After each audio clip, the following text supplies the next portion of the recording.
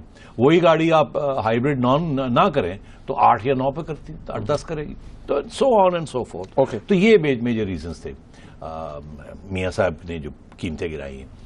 Long term میں لگتا ہے ایسے ہے کہ یہ قیمتیں پرانے لیولز پہ جو 2011 میں تھی اس لیول پہ یہ نہیں جائیں گی. تو یہ بہت بڑا اس حکومت کو فائدہ ہوا ہے. جو نقصان ہوا تھا زرداری صاحب کی حکومت کو 2011 میں، آتے ہی وہ بم پھٹ گیا تھا، 2009 میں پھٹ گیا تھا اور وہ چڑھتا ہی گیا. ان کے لیے یہ سہولت ہو گئی کہ وہ گر رہا ہے اور ان کو وہ مطلب ہے کہ $9 بلین 7 سے $9 بلین کا سالانہ ان کو فائدہ ہو گیا اس سے.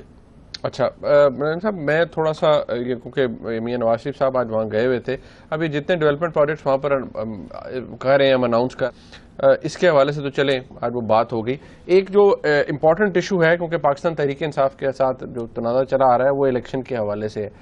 میں شروع میں بتانا بھول گیا، آج NA 122 وہ جو ایاز صادق صاحب والا اور عمران خان صاحب والا حلقہ اس کے اوپر جو معاملہ چل رہا ہے الیکشن ٹریبیونل میں، اس کے اوپر بھی اب الیکشن ٹریبیونل نے پھر عمران خان صاحب کو 6 دسمبر کو طلب کر لیا. لیکن وہاں پر کچھ بڑی انٹرسٹنگ ڈیولپمنٹس ہوئی ہیں، میں آگے چل کے ذرا ڈیٹیل میں ہم اس کے اوپر ڈسکس کریں گے. لیکن اس سے پہلے تھوڑا سا میں چاہ رہا تھا کہ وہ پرائم منسٹر صاحب گئے ہوئے تھے ساک سمٹ کے اندر، وہاں پر کوئی ہمیں تو یہ لگا کہ شاید کوئی ڈیولپمنٹ نہیں ہے، کچھ نہیں ہوا، لیکن جو اصل سٹوری ہے اس سمٹ کی وہ کوئی باہر نہیں آئی. تو کیا اس سمٹ کے اندر کوئی ایسی ڈیولپمنٹ ہوئی ہے جو میڈیا نے صحیح طرح رپورٹ نہیں کی، یا کوئی باہر ایسی کوئی امپورٹنٹ ڈیولپمنٹ تھی پاکستان اور انڈیا کے حوالے سے جو سامنے نہیں آئی؟ نہیں، کوئی نئی ڈیولپمنٹ نہیں ہے. دونوں حکومتوں کو پتا تھا کہ کوشش دونوں کی تھی کہ کسی طریقے سے ملاقات ہو جائے، طریقہ بس ڈھونڈنا تھا کہ کیسے کرنا ہے. مگر یہ بھی ساتھ دونوں کو پتا تھا کہ جب ملاقات ہوگی بھی تو کوئی بڑی بات نہیں ہو سکے گی. اس کی وجہ یہ کہ انڈیا اس وقت تیار نہیں ہے کوئی بڑی بات کرنے کے لیے.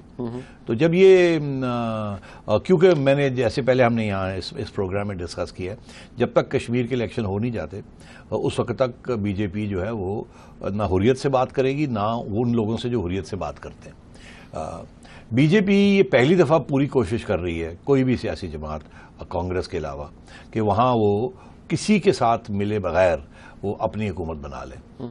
اب وہ 87 سیٹس ہیں وہاں، اور اس کے اندر کوئی آدھی سی تھوڑی سی کم سیٹس جو ہیں وہ جموں میں ہیں، اور جموں میں 22 سیٹس تو صرف ہندو ایریاز میں ہیں، 12, 13, 14 سیٹیں ہیں جو مسلم ایریاز میں، اور وہاں سے بھی بہت سے انڈیپینڈنٹس کھڑے ہوتے رہے. تو ان کی کوشش یہ ہے کہ ایک ہندو چیف منسٹر بنایا جائے، کیونکہ جس قسم کا ان کا پروگرام ہے کہ آگے جا کے آرٹیکل 370 کو امینڈ کرنا ہے، یہ کرنا ہے، تو وہ ساری اسٹریٹجی ہے. نریندر مودی سارک جانے سے پہلے 5 دفعہ سری نگر کا اور کشمیر کا دورہ کرائے ہیں اور جموں کا بھی. اور یہ آتے سار جس دن وہ واپس لینڈ کیے ہیں اس کے اگلے دن وہ واپس چھٹی ٹرپ کے اندر، کل وہ وہاں تھے، وہاں پھر کینوسنگ کر رہے تھے. تو ان کے لیے یہ بہت امپورٹنٹ ہے کہ کشمیر میں he wants the Hindu chief minister, اور پوری کوشش ہے کہ آل گنز بلیزنگ. کیونکہ فلڈز کے دوران بھی جو عمر عبداللہ کی حکومت تھی وہاں، ان کی کارکردگی بڑی 0/0 تھی. اور پھر انہوں نے سینٹر نے فوج کو کہا، جو کہ بہت ہی بروٹل قسم کی ریپریشن کر رہی ہے وہاں، فوج نے پھر مدد کی اور تھوڑا سا فوج کا گراف بہتر ہوا وہاں. تو نریندر مودی کی کوشش ہے کہ اس کو ایکسپلائٹ کیا جائے، اور کوشش یہ کی جائے کہ میجورٹی نہیں تو میجورٹی کے قریب 30-35 سیٹیں اگر ان کو مل جائیں اور 10 ایک انڈیپینڈنٹس ان کو مل جائیں تو ان کی میجورٹی ہو جاتی ہے. تو اس لیے یہ کوشش کر رہے ہیں کہ اس قسم کی کوئی چیز ہو. اس لیے وہ پاکستان کے ساتھ بھی بات نہیں کریں گے. They will talk to Pakistan after the Kashmir elections, اور یہ پھر سلسلے کو شروع کریں گے. مطلب یہ فیل کے بات ہوگی، مطلب جاتے ہوم منسٹر جس طرح بیان دے رہے ہیں انڈیا کے، یہ بالکل ایسے ہی چلے گا، بالکل ایسے ہی چلے گا. کیونکہ میاں صاحب نے بھی آ کے پھر وہ اپنا موقف رکھے ہوئے ہیں سخت، اور یہ رکھیں گے دونوں. جنوری میں جا کے جب الیکشن ختم ہو جائیں گے فروری میں، تو پھر آپ دیکھیے گا تھوڑی سی پیش قدمی ہوتی ہے. اچھا، اب جاتے جاتے بس ایک بات میں کہتا چلوں، مجھے یاد آ گیا کہ میاں صاحب ہری پور میں تھے نا. جی. تو وہاں وہ خیبر نہیں کہا انہوں نے, پختونخوا کہتے رہے. تو ذرا ان کو سمجھایا جائے کہ جب آپ میں ہوتے ہیں ہزارہ میں, ہری پور میں, تو اسی لیے تو وہاں خیبر کہنا چاہیے, اسی لیے تو وہ خیبر ان کو KPK کہا گیا تھا ان کی وجہ سے. تو یہاں آپ کھڑے تھے تو خیبر کہنا چاہیے تھا اگر آپ نے کچھ کہنا تھا تو, یا پورا KPK کہنا چاہیے تھا. اول تو خیبر پختونخوا کہا جائے, KPK پہ بھی بہت سے لوگ افینڈ ہو جاتے ہیں. بالکل, تو میں یہ کہہ رہا ہوں تھوڑا سا یہ سینسٹیوٹی ہونی چاہیے تھی, ہونی چاہیے تھی, بالکل ہونی چاہیے تھی. ایک بریک کا وقت ہے, جب بریک سے واپس آئیں گے. NA 122 ایک بڑا اہم حلقہ تھا لاہور سے ہی, جہاں عمران خان صاحب نے کنٹیسٹ کیا. ایاز صادق صاحب کے خلاف عمران خان صاحب کو وہاں پر شکست ہوئی, لیکن عمران خان صاحب نے چیلنج کر رکھا ہے الیکشن ٹریبیونل کے اندر وہ سارا جو کنٹیسٹ تھا, اور اس حوالے سے آج بھی پروسیڈنگز ہو رہی تھی. کچھ بڑے اہم وہاں پر انکشافات آج بھی ہوئے. میں چاہتا ہوں اس حوالے سے ضرور بات کی جائے. ایک بریک کے بعد پھر بھی بات کریں گے, اور کل پاکستان تحریک انصاف کا ایک بہت بڑا شو ہے اسلام آباد میں, اس حوالے سے بھی بات ہوگی. ہمارے ساتھ رہیے گا.